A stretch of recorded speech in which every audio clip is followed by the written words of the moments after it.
Et si nous prenions la décision de rendre nos vies plus simples? Si nous commencions à prendre du plaisir en faisant beaucoup plus, mais avec moins de ressources? Si retourner à l'essentiel devenait pour chacun d'entre nous un objectif? Je m'appelle Lionel Clément et depuis une dizaine d'années, j'ai décidé de mener une vie plus simple, plus en adéquation avec mes valeurs. Durant ces 10 années, j'ai travaillé à mener une vie plus frugale et j'ai découvert que c'était absolument pas une vie triste, ennuyeuse et pleine de frustration. J'ai découvert dans la frugalité une forme d'abondance qui aujourd'hui me rend pleinement heureux, même si je suis encore loin, très loin d'être arrivé. Et je suis convaincu que cette quête de simplicité est la quête de ma vie. J'ai créé les chemins de la frugalité pour partager mon expérience, mes découvertes, mais aussi pour vous inspirer et vous donner envie, à vous aussi, de faire de l'essentiel le tout de votre quotidien. Je vous souhaite de passer un excellent moment avec moi sur ces chemins qui, au final, ne nous mènent qu'à nous-mêmes.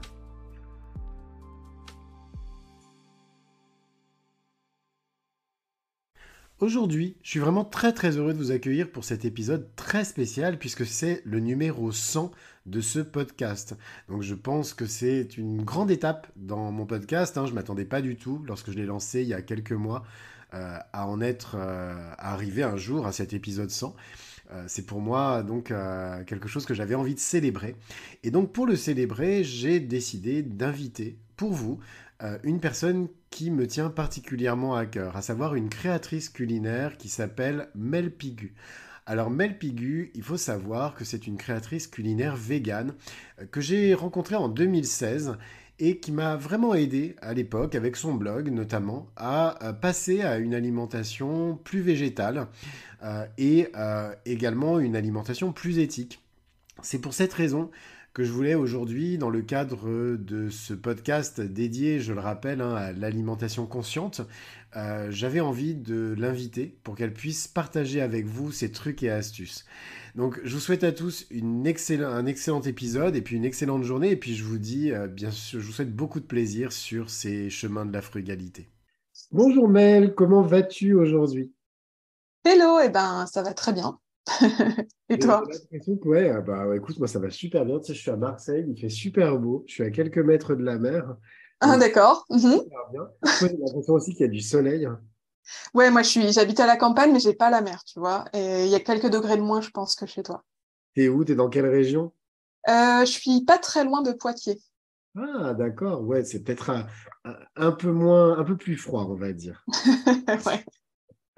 Ce que je te propose, Mel, c'est qu'on commence en douceur cet épisode et que pour le coup, bah, tu puisses te présenter pour les personnes qui ne te connaissent pas et puis nous parler de ton parcours avant de devenir créatrice culinaire, puisque c'est aujourd'hui ce que tu fais à plein temps. Ok. Donc, bah, moi, je m'appelle Mel, c'est mon prénom. Je suis Mel Pigut et je suis devenue créatrice culinaire, puis prof de cuisine végétale dès 2010. Et depuis 2020, je donne même des cours de cuisine végétale en ligne. Donc bon, moi, du coup, si vous faites des calculs, bah, je suis un peu un dinosaure dans ce milieu. Ouais. Et ma vie d'avant, c'est un peu loin, du coup. Euh, mais bah, ce que je peux dire, c'est que moi, j'ai eu la chance de faire des études de langue étrangère. Du coup, ça m'a amené à vivre quelque temps en Indonésie. Et puis, bah, après la fac, j'ai fait des petits boulots pour encore continuer de voyager. Et honnêtement, je savais pas quoi faire de ma vie à cette époque. Et j'arrivais pas à me projeter. Alors, j'ai créé mon blog finalement pour faire pousser mes passions et partager avec un max de gens. Voilà, Finalement, c'est ta passion qui est devenue ton métier. exactement. Ouais, C'est génial ça. ouais, c'est une chance, ouais. Et est-ce que tu as toujours été végane? Et sinon, c'est quoi qui t'a poussé à un moment à modifier ton alimentation? Bah, clairement, j'ai pas toujours été végane hein, parce que malheureusement, rares sont les gens qui ont toujours été véganes. Donc moi, bah, j'ai mangé de la viande toute mon enfance. Ouais. Mais c'est vrai que je suis devenue végétarienne assez tôt, puisque j'avais 13 ans. Et ça faisait quelques années déjà que je voulais arrêter de manger de la viande, parce que en fait, il y a eu un événement quand j'avais, je pense, 8 ans. Je vivais à la campagne, j'aimais les animaux. Et puis un jour, j'étais chez ma grand-mère avec mes cousins, mes cousines. Et on jouait dans le jardin et il y a eu un lapin qui est apparu. Et tout d'un coup, c'était «Ah mon Dieu, trop mignon, on va jouer avec le lapin». Donc voilà, l'excitation des enfants avec un petit animal tout J'imagine. mignon. Et du coup, voilà, on a joué avec. Et puis à un moment, c'était le temps du repas, donc on a laissé le lapin dans le jardin. Et on est allé voir manger le plat que ma grand-mère avait préparé. Je te le donne en mille, c'était du lapin à la moutarde, voilà, dont j'étais très fan en plus. Mais là, dans ma tête, ça a fait tilt. Je me Ça suis fait le dit, mais rapprochement, en fait, oui, avec c'est ça. l'animal. Là, on venait de jouer avec le lapin et là, tout le monde était en train de manger le lapin, genre normal. Et moi, je me suis dit, bah non, en fait, on peut pas jouer avec un lapin et puis les manger. Ça marche pas. Donc, je me suis dit que ça avait aucun sens cette histoire et j'ai décidé, je pense à ce moment-là, d'arrêter de les manger, les Ouais. lapins et puis les autres animaux. Mais comme j'étais très jeune, ma mère qui s'inquiétait m'a dit attends la fin de ta croissance. Je pense qu'elle s'est dit ça va lui passer d'ici là. Ça ne m'est pas du tout passé. Moi, j'ai compté les années, je me suis dit, oulala, combien de temps je dois attendre? Et en fait, à 13 ans, je me suis dit, non, mais c'est bon, hein, la croissance, c'est fini, on s'en fiche. Maintenant, je deviens végétarienne et je le suis devenue. Et au départ, bah, j'avais pas de soutien, hein. En gros, il faut être honnête, ça gonflait tout le monde, mon histoire. Ouais, Euh, donc, c'était, moi, je me rappelle, il y a une dizaine d'années, déjà, il y a une dizaine d'années, c'était difficile, tu vois. Donc, mhm. imagine quand tu étais jeune, ça devait être très, très compliqué à gérer. Tu veux dire au siècle dernier, donc. Euh, vis-à-vis, ouais, et puis vis-à-vis des autres, en fait. C'est Ouais, ouais, surtout bah, c'est les ça. autres, hein, le problème, hein. En fait, j'étais très seule et voilà, j'ai dû tenir en fait, c'était vraiment ça. J'ai dû tenir le coup. J'avais zéro info. Enfin, et puis tout le monde me posait des questions. J'étais la bizarre, quoi, hein, j'étais l'extraterrestre. Mais à l'époque, ce qui est drôle, c'est que moi, je voulais pas devenir végétalienne. Par contre, j'étais végétarienne, mais je voyais pas le problème du tout des œufs et du lait. J'étais là, je vois pas ce que ça pose comme problème. Et comme il n'y avait pas Internet à l'époque, et oui, j'ai pas pu m'informer pendant des années. En plus, je connaissais personne qui pouvait m'informer. C'est vrai qu'il faut Donc, le je dire, suis hein, restée un peu. Internet, c'est quand même un élément où aujourd'hui, en fait, il y a plein de sources d'informations. En fait, on ne peut C'est pas ça. dire qu'on ne sait pas aujourd'hui. Mhm. Voilà, il suffit de chercher, il y a plein d'infos. Mais à l'époque, on n'avait rien. Et donc, je suis restée un peu dans mon ignorance. Je pense que le fait que les gens aussi étaient pas hyper bienveillants, ça me poussait pas à aller plus loin. Puis j'étais très jeune. Mais 13 ans plus tard, quand même, là, il y a eu Internet. J'ai compris, en fait. Là, j'ai percuté le sort des animaux d'élevage, voilà, comment ça se passe pour le lait et les œufs. Et là, bah, je suis devenue végane.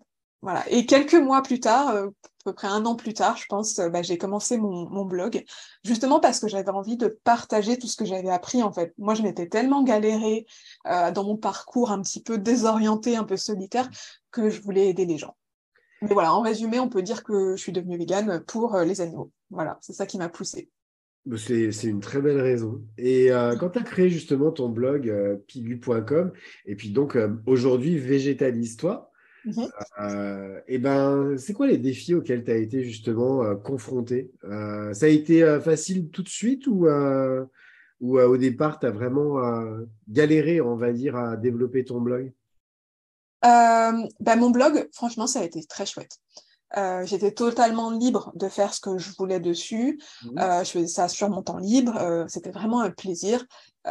Et très vite, en fait, j'ai été connue dans la sphère VG, on va dire, et j'ai rencontré du monde, des personnes militantes. Ça a été super enrichissant. Le défi, ça a été plus de sortir de la bulle VG pour faire découvrir ça, le véganisme, la cuisine végétale, au-delà des personnes qui étaient déjà convaincues, en Bien fait. sûr. Voilà. Donc, mais très vite, ça a marché pour moi dans le milieu VG. Mais voilà, à l'époque, c'était vraiment un tout petit milieu et on était entre convaincus tout le temps. Et après, j'en ai fait mon métier au fur et à mesure. D'abord, j'ai écrit des livres. Et Mhm. puis, quelques années plus tard, j'ai commencé à donner des cours de cuisine. J'ai même ouvert un atelier à Paris qui s'appelait La Parenthèse Végétale, qui était entièrement dédié aux cours de cuisine végétale.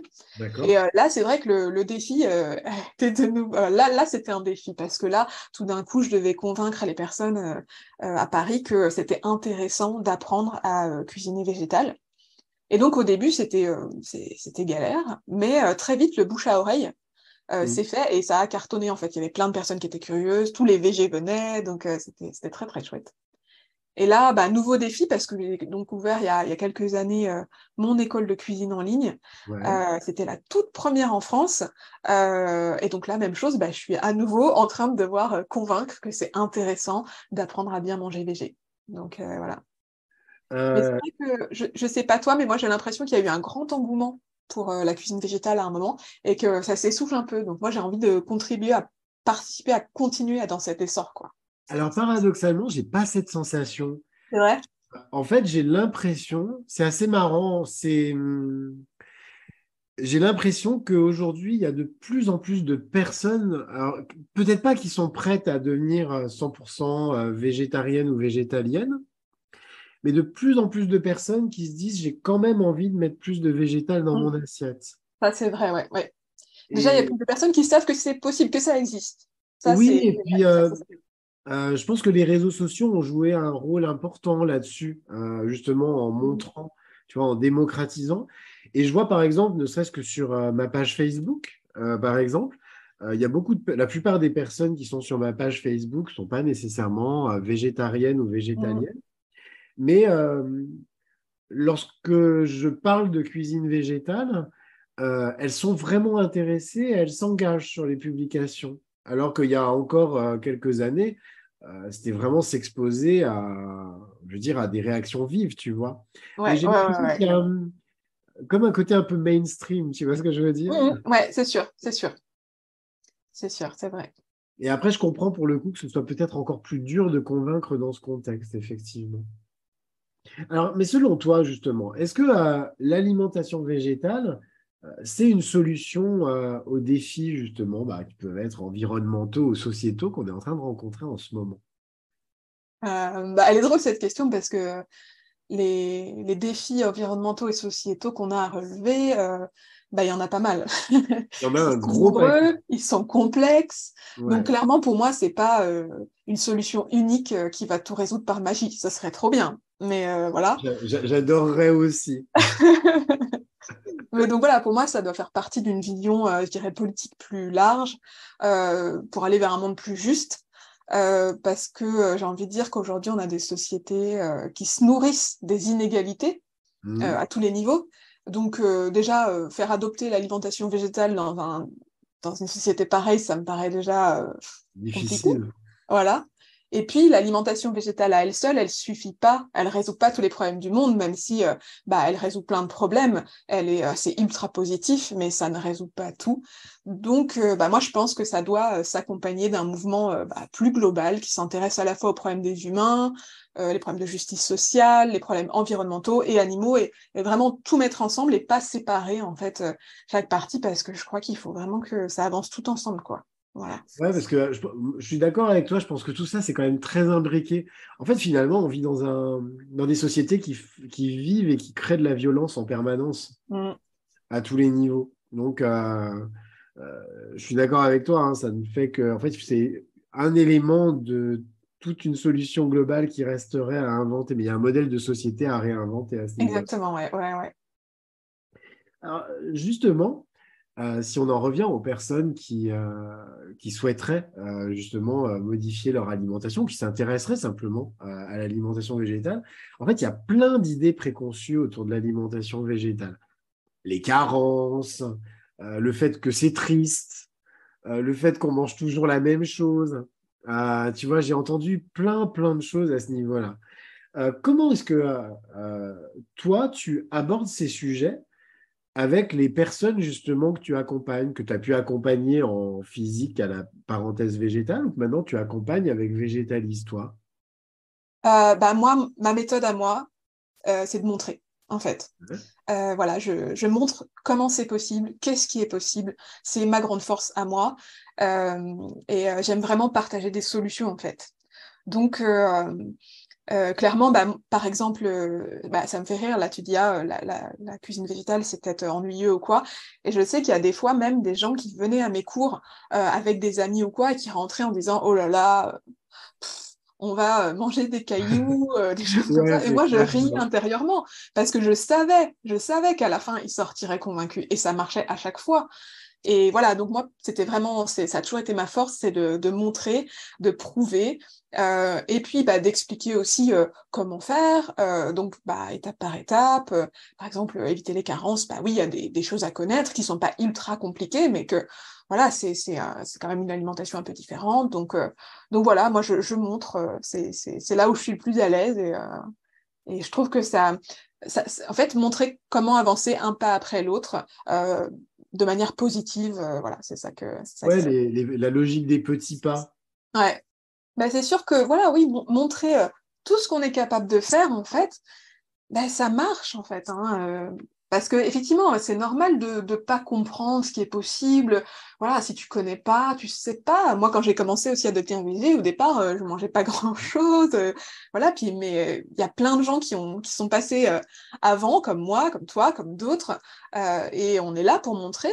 Voilà, ce qui est possible. Et bien sûr, ça séduit. Moi, pareil, sur les réseaux sociaux, j'adore partager mes photos.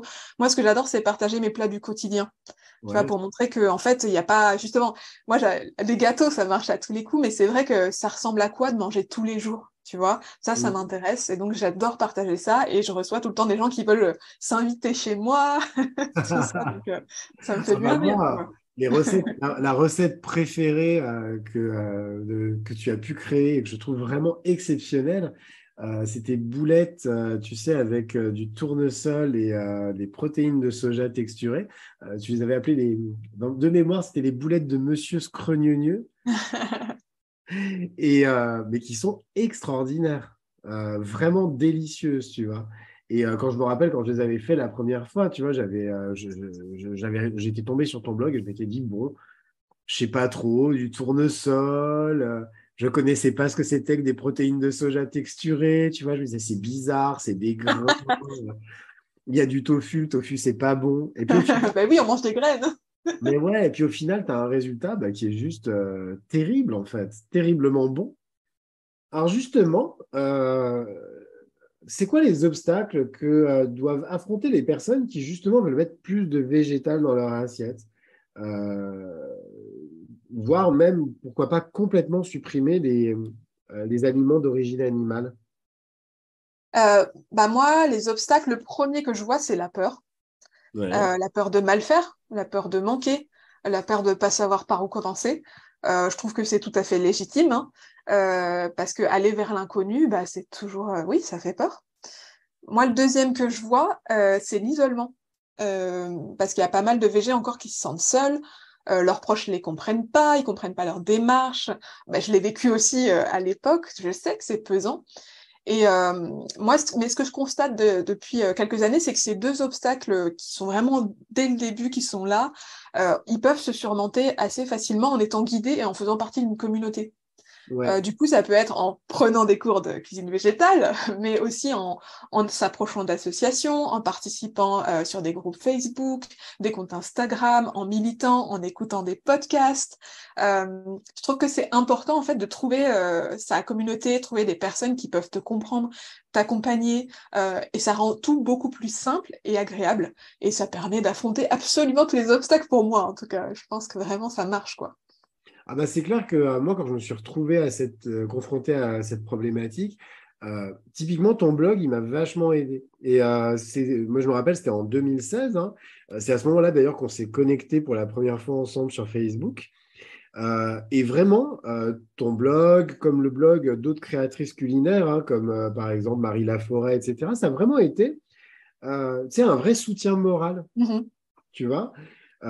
Justement, on parlait de tes boulettes, tu vois, qui étaient vraiment extraordinaires. Et en fait, moi, ce que j'aimais bien dans ce que tu faisais, et ce que je trouve toujours très bien dans ce que tu fais, c'est que, en fait, c'est simple, tu vois. On a l'impression qu'on va pouvoir, avec les trois ingrédients de notre placard, tu vois, arriver à faire quelque chose de super bien.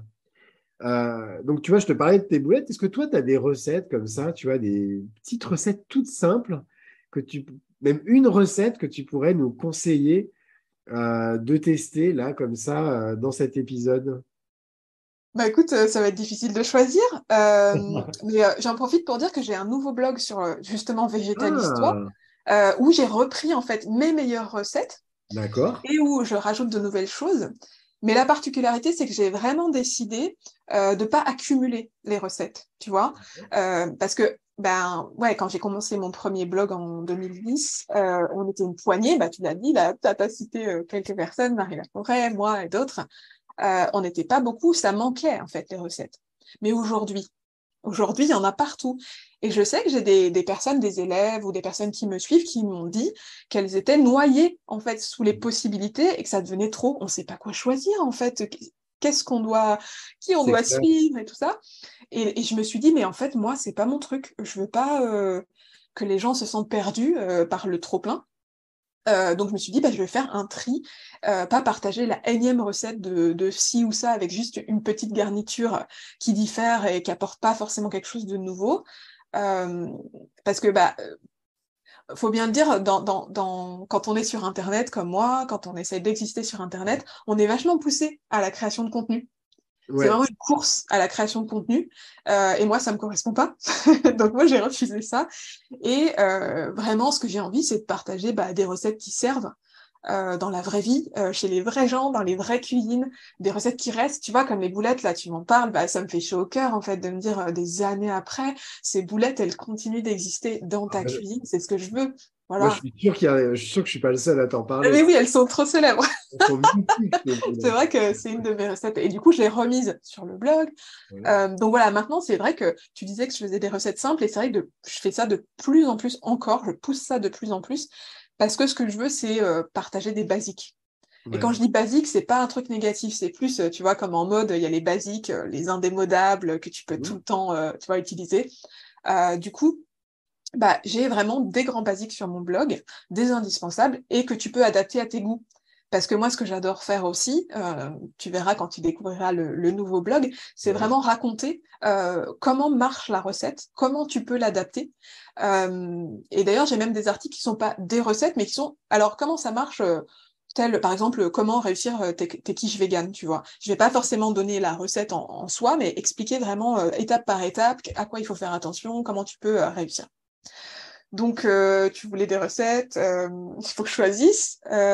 Donc déjà, les boulettes, vous pouvez aller voir, hein, elles sont indémodables, voilà, parfait. Ah, je vais mettre le lien dans Ouais, je vous jure, je mets le lien dans le descriptif de l'épisode.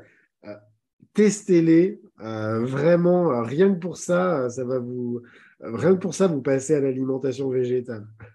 mais juste un truc, peut-être un truc encore plus simple, parce que comme tu disais, ça peut faire peur un petit peu au début, le fait qu'il y ait des ingrédients dedans, voilà. Mais sinon, on peut essayer aussi les crêpes végétales où je remplace même pas les œufs. Ouais. Donc, il y a très peu d'ingrédients. J'ai aussi un gâteau au yaourt qui est vraiment ultra simple. Mhm. Voilà, donc ça peut être hyper intéressant, ou encore aller voir mon article sur le tofu pour maîtriser le tofu, enfin bref. Comme j'ai vachement trié sur le blog, j'ai envie de conseiller toutes les recettes que j'ai mis. Donc voilà, n'hésitez pas à faire un tour dessus parce que c'est fait pour booster votre cuisine vraiment, quoi. Voilà. Alors, c'est quoi justement tes sources d'inspiration quand tu crées une nouvelle recette? Est-ce que tu as aujourd'hui des gens que tu suis, des gens qui t'inspirent ou peut-être des traditions aussi qui t'inspirent? Pas seulement des gens, mais des traditions qui te font rêver, etc. C'est vrai que moi, je vais m'inspirer du monde qui m'entoure, on va dire. Tu vois, je suis pas, enfin, j'ai un truc, c'est que je dis toujours qu'il faut pas laisser la cuisine que aux grands chefs, Ouais. qu'il faut chacun se l'approprier. Et du coup, je suis pas forcément attirée, tu vois, par d'autres personnes qui font la cuisine. Je préfère m'inspirer dans la vie de tous les jours, en fait. Euh, et du coup, ouais, vraiment, je vais m'inspirer de tout ce que je vois, de mes souvenirs aussi. Voilà, la cuisine, je sais pas, de notre enfance ou des choses comme ça, c'est quelque chose qui va tout d'un coup, j'ai envie de retrouver ce plat. Donc, ouais, vraiment, je m'inspire de tout ce qu'il y a autour de moi. Et, euh, et pour ma cuisine à moi de tous les jours, qui n'est pas forcément la cuisine de mon blog, je m'inspire aussi vraiment des ingrédients, en fait. Si je tombe sur un citron qui sent bon, je vais le sentir, je vais me dire, oh là là, qu'est-ce que je vais pouvoir faire avec ce citron? Je commence à inventer des trucs dans ma tête. Et voilà, j'imagine les saveurs, les textures. Donc voilà, moi, ça me vient un peu tout seul, mais c'est vrai que maintenant, ça fait des années que c'est mon métier. Donc voilà, l'inspiration, ça vient vraiment de mes expériences et puis de tout ce que je vois, en fait. Voilà. Mais justement, tu fais beaucoup de tests et puis la question par en dessous, c'est est-ce que ça t'arrive de rater des trucs en fait? Ça, c'est la question piège. Est-ce que ça t'arrive de rater des trucs? Bah, ça dépend aussi de ce qu'on appelle rater en cuisine, hein. Mhm. Des fois, en ratant, on obtient quelque chose de super intéressant, en fait. Ouais. Mais oui, je fais beaucoup de tests, hein, ça fait partie de mon métier. Parce qu'une recette qui est sur mon blog ou dans mes cours de cuisine, au minimum de chez minimum, elle a été testée 2 fois dans sa forme finale. Mais pour D'accord. arriver à la forme finale, ça peut très bien faire juste un essai et c'est bon. Des fois, ça arrive. Mais parfois, il faut corriger, recorriger. Parfois, pendant des mois, je la laisse un peu en suspens, je la reprends parfois, et puis jusqu'à trouver vraiment la formule ultime, en fait. Et, mais avant les tests, pour pas faire trop de tests, parce que moi je déteste gâcher de la nourriture, Mhm. on prépare en fait quand on est créatrice culinaire, on prépare, on imagine la recette déjà dans notre tête, on fait des calculs. Moi, quand c'est de la pâtisserie, il faut faire pas mal de calculs. Je reprends mes anciennes recettes, je vois si les ratios ont l'air de marcher. Donc voilà, donc en fait, avant de tester, on fait déjà des tests dans notre tête et du coup, ça évite de passer par la case j'ai tout raté. C'est vrai que c'est moi, ce que j'estime aujourd'hui raté, c'est quand un plat est sympa sans plus. Là, je me dis, ah, mais je fais plus. Ça fait des années que je fais plus de gros ratage, quoi. Mais Oui, c'est vrai qu'au tu manges quand même, même si c'est moyen, on va dire. oui, voilà. Et puis si sur ce était là, en fait, le moyen est bon. Ouais, mais moi, c'est vrai que je suis devenue par contre hyper exigeante. Ah bah oui. J'adore que ce soit super bon tous les jours à chaque repas. Donc, je suis un peu chiante. Mais voilà, c'est ça. Mais c'est pour ça, tu vois, que moi, j'enseigne sur mon blog ou dans mes cours de cuisine vraiment des basiques et que j'explique comment ça fonctionne parce que je trouve que c'est ça qui te rend autonome en cuisine, pas l'accumulation des recettes, Ouais. mais si tu as des bons basiques sur lesquels tu peux te reposer et que tu peux varier en fait, tu vois, pour avoir des plats un peu différents, bah, tu prends moins de risques en cuisine et tu obtiens des résultats super facilement bons, quoi, sans te rater à chaque fois, quoi, parce que ça, c'est hyper frustrant, bien sûr. Alors, je sais qu'il y a une peur que je vois dans ma communauté, qui est justement de se dire, voilà, moi j'ai l'habitude de manger comme ça, par exemple. Tu vois, j'ai l'habitude de manger, par exemple, des blanquettes, ce genre de choses, tu vois. C'est mon alimentation, admettons. Et alors, j'ai pas envie de casser mes habitudes, tu vois. Et c'est des discours, ça, que j'entends énormément dans ma communauté, c'est ce côté, la peur de changer les habitudes. Et je suis convaincu que le fait de végétaliser ce type de recette, eh ben, ça peut être une solution. Est-ce que c'est facile de végétaliser une recette qui, a priori, une recette de viande, tu vois, ou de poisson, mais d'en faire quelque chose d'autre? Mhm. Bah déjà, je voulais dire que ce que tu dis, c'est tout à fait normal en fait. Déjà, tout changer du jour au lendemain, c'est ultra perturbant. Personne n'a envie de vivre ça. Donc, on n'est pas obligé de tout changer du jour au lendemain. Moi, ce que je préfère, c'est une évolution où en fait, on s'enrichit de nouveaux plats et pas juste tout casser et repartir à zéro. Ça, c'est beaucoup trop difficile. Et du coup, c'est vrai que j'avais envie de dire que la cuisine, c'est quand même manger, c'est quelque chose de très émotionnel. Il n'y a pas que les saveurs, même si c'est très important, mais il y a les souvenirs, les moments partagés. Il y a parfois, tu vas sentir une odeur et t'es transporté une époque révolue avec des personnes de ton passé, ou voilà, ça te rappelle les gens que tu aimes. Donc, ces bons moments passés là, t'as pas envie de les abandonner et c'est tout à fait normal. Et voilà, donc évidemment, tu vas du coup chercher, surtout au début, mais moi, même encore aujourd'hui, je cherche parfois à retrouver des recettes un peu traditionnelles ou qu'on a connues avant. Des fois, c'est très facile, des fois un peu moins. Mhm. Il y a des recettes qui sont très faciles, par exemple, il y en a où en fait les produits animaux sont pas si indispensables que ça. Ça, c'est assez magique quand on se rend compte de ça. Et il y en a où le produit animal peut être remplacé facilement par un produit qui va être disponible dans le commerce. D'accord. Un exemple, je sais pas, les saucisses aux lentilles. Aujourd'hui, il y a des saucisses végé dans pas mal de supermarchés. Ouais, et puis ils Donc sont top, hein, en plus. voilà, c'est ça. Donc tu peux facilement refaire le plat, pas de prise de tête. Il y a des plats faciles, par exemple la béchamel, qui est une sauce de base en cuisine traditionnelle française. Eh bien, tu peux remplacer le beurre par de l'huile, le lait de vache par du lait végétal et c'est bon, en fait, c'est tout. Donc voilà, il y a des plats comme ça va être super simple. D'ailleurs, moi, ce que je fais en général quand les gens cherchent à végétaliser leur alimentation, un des premiers trucs, un des premiers jeux qu'on fait, c'est de chercher en fait les plats qu'on connaît qui sont soit déjà végétaux, Mhm. soit quasi, ou c'est facile de remplacer. Ça demande un peu de se poser, de faire prendre des notes, de faire un peu, de rechercher dans sa tête, mais on se rend compte qu'on connaît déjà certains plats. Ne serait-ce que le couscous, c'est très facile, t'enlèves la viande, ça reste bon, équilibré, sympa en fait, hein. Tu mets un peu plus de pois chiches et éventuellement c'est bon. Exactement. Voilà. Donc je trouve ça important, voilà, ces plats-là, les noter, les plats que tu aimes et qui sont faciles à végétaliser parce que ça va être vraiment tes piliers, ils vont t'aider au départ et tout, justement, à retrouver ces émotions qui te font du bien. Et puis, il y a d'autres plats qui sont un peu plus compliqués parce qu'il va y avoir un truc, une histoire de texture un peu complexe à obtenir. Mais c'est là que les personnes comme moi qui sont créatrices culinaires vont pouvoir t'aider en fait, hein, parce que nous, on va offrir des recettes comme ça où on aura peut-être mis des mois à travailler dessus, mais une fois qu'on a percé le secret, bah ça y est, parce qu'en fait, tout est possible en végétal. C'est ça qui est génial. C'est clair, c'est vraiment un univers infini. Ouais, c'est clair, hein, c'est vraiment extraordinaire là-dessus. Justement, si tu devais donner un conseil à toutes les personnes qui nous écoutent et qui voudraient se lancer, qui se disent, bah, allez, banco, j'essaye de mettre un jour, par exemple, par semaine où je vais manger du végétal, etc. Quel conseil est-ce que tu pourrais donner à ces personnes? Déjà, j'ai envie de parler à cette personne, toi qui m'écoutes. Lance-toi. Déjà, j'ai envie de te dire, profite de l'impulsion. Là, tu écoutes le podcast, on est là en train de te dire, comment on fait pour se lancer? Lance-toi maintenant. C'est le meilleur moment, c'est maintenant. Exactement. Donc voilà, profites-en, n'attends pas. Et peut-être que tu sais pas par où commencer. C'est normal d'être un peu perdu. Tout le monde passe par là.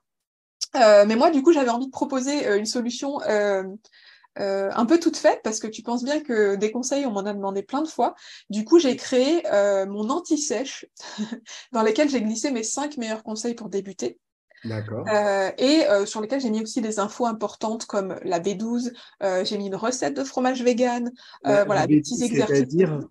parce que moi, Hein? je sais ce que c'est la B12, mais Oui, pour les gens c'est de qui nous une écoutent. vitamine qu'on ne trouve pas dans les produits animaux du tout, et donc il faut te supplémenter, c'est très important. Et je t'explique pourquoi, comment, voilà. J'imagine que peut-être toi tu as fait un épisode dessus, Pas je sais pas, encore, mais pas c'est encore. C'est c'est dans les important. projets. C'est dans les projets. Et voilà, donc moi je te propose de télécharger maintenant là, sans attendre, l'anti-sèche. Le lien est Voilà, dans le lien est dans les, dans le descriptif de l'épisode. voilà. Et du coup, n'attends pas pour démarrer, parce que vraiment, c'est important après de faire le changement pas à pas, d'avancer à ton rythme. Mais par contre, se lancer, c'est maintenant. Il n'y a pas de discussion, c'est maintenant. Donc voilà, tu télécharges, tu vas découvrir, c'est des choses très simples. Justement, comme on disait tout à l'heure, par exemple, noter ces plats un peu piliers sur lesquels on va pouvoir s'appuyer. Ça, c'est clairement un conseil que je te donne. Mais voilà, il faut y aller maintenant. Génial. Où est-ce que justement les gens qui nous écoutent peuvent te suivre et retrouver tes créations, justement? Bah, du coup, il y a mon site, donc c'est végétalistois.com, sur lequel il y a à la fois mon école de cuisine, mon blog avec Avec tes plein de meilleures recettes. recettes. Hmm. Avec tes meilleures recettes. Mais oui, voilà. Et ma newsletter aussi, qui a énormément de succès parce que je mets plein d'amour dedans, je mets des recettes, des histoires, des conseils justement pour te végétaliser et Mhm. de la motivation aussi, tu vois. Et je suis aussi sur les réseaux sociaux. Je suis pas toujours super présente, mais j'ai une page Facebook de Végétal Histoire. Et j'ai mon compte Instagram surtout où je fais beaucoup de stories, où je partage beaucoup ma cuisine quotidienne, on va dire. Et c'est pigut underscore vegan underscore cuisine. Ça va être dans les notes, j'imagine. Voilà. Génial. On arrive à la fin de cet épisode. Le mot de la fin? J'ai envie de te dire bravo pour ton podcast. Merci de m'avoir invité. Merci. Bah, C'est un plaisir. c'était évident. En plus, il y a un truc que je t'ai pas dit, parce que pour le coup, je voulais pas te mettre une pression terrible, mais c'est que bah, pour le coup, tu vas être mon épisode numéro 100. Donc, ce qui est, ce qui est bah, pour le coup énorme, parce que bah, 100 épisodes, il fallait. Déjà, bravo, quoi. C'était Épisode.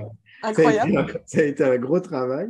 Et donc, je voulais vraiment avoir quelqu'un que j'appréciais en fait en invité pour justement cet épisode 100. Et donc, je suis ravi de te dire que c'est toi qui va inaugurer cet épisode 100 et donc la deuxième saison du podcast. Incroyable. Mon petit cœur est très touché. Hey. J'espère que ça va plaire aux auditeurs aussi, qui vont se dire que tu as fait un bon choix. J'espère bien, mais de toute façon, ils n'auront pas le choix. Là, pour le coup, on est sur un choix très égoïste qui me fait plaisir à moi avant tout. Bon, en tout cas, je te remercie vraiment d'avoir accepté cette invitation. Comme donc Mel vous l'a dit, je vous ai mis, donc elle vous a donné toutes les références de son site, je vous ai mis tous les liens dans le descriptif. Donc le lien pour aller sur son école de cuisine, Végétal Histoire, le lien pour accéder aussi à son blog, pour le coup, qui est sur son site Végétal Histoire, et aussi les liens de tous ses réseaux sociaux, et surtout le lien de son anti-sèche avec justement ces 5 conseils pour pouvoir se lancer euh, de manière sereine dans la cuisine végétale. Je vous garantis que c'est pas si dur que ça. Même moi, j'y suis arrivé. Donc, si moi, j'y suis arrivé, tout le monde peut le faire. Je voulais juste rappeler, c'est à quel moment qu'on se lance? C'est Maintenant. Voilà, voilà. Maintenant. Je pense que ça fait une très bonne conclusion. Merci beaucoup, Mel. Merci. À bientôt. Au revoir.